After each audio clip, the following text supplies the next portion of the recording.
মনে রাখবা, পরিশ্রম তার পরিশ্রমকে কখনো খালি হাতে ফেরায় না। একবার একজন বৃদ্ধ মহিলা একটা কলস নিয়ে যাচ্ছে, পানি থেকে পানি নিয়ে তার তার যে শাড়ির যে আঁচল দিয়ে পানিটাকে মুড়িয়ে নিয়ে যাচ্ছে।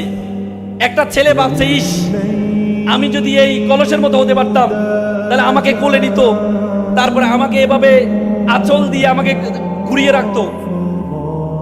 তখন সেই পাতিল বলে, সে কলস বলে, আমি তো একটা মাটির দলা ছিলাম, আমাকে মাটির দলাকে আমাকে চিবিয়ে আমাকে আগুনে ফেলে আমাকে অবয়ব দিয়ে আমাকে কলস বানানো হয়েছে, আমাকে আগুনে রাখা হয়েছে, আগুন থেকে উঠিয়ে আমাকে 30 দিন রোদে রাখা হয়েছে, রোদে রাখার পর তারপরে আমাকে বাজারে নেওয়া হয়েছে। বাজারে নেওয়ার পরে যিনি আমাকে কিনতে গিয়েছেন তিনি টকটক করে আমাকে দেখেছেন আমি মজবুত কিনা। যখন মজবুত হয়েছে তখন এনে আমাকে আজকে সম্মানিত করা হচ্ছে।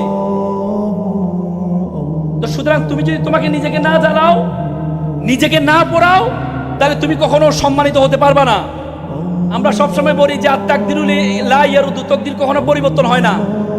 আমরা শুধু হাদিসটা পড়ি, কিন্তু আল্লাহ রাসূল বলেছেন মান জাদ্দা ওয়াজাদা, মানুষ যা চাইবে সে তা পাইবে। তুমি যতটুকু চাইবা ততটুকু পারবা। আল্লাহ তাআলা কোরআনে বলেছে ওয়ালাইসা লিল ইনসানু ইল্লা মা সা, মানুষ ততটুকুই পাবে যতটুকু সে চায়। তো সুতরাং তুমি তোমার চাওয়ারটা সর্বোচ্চ করতে হবে, নিজেকে পাতিলের মতো পোড়াইতে হবে।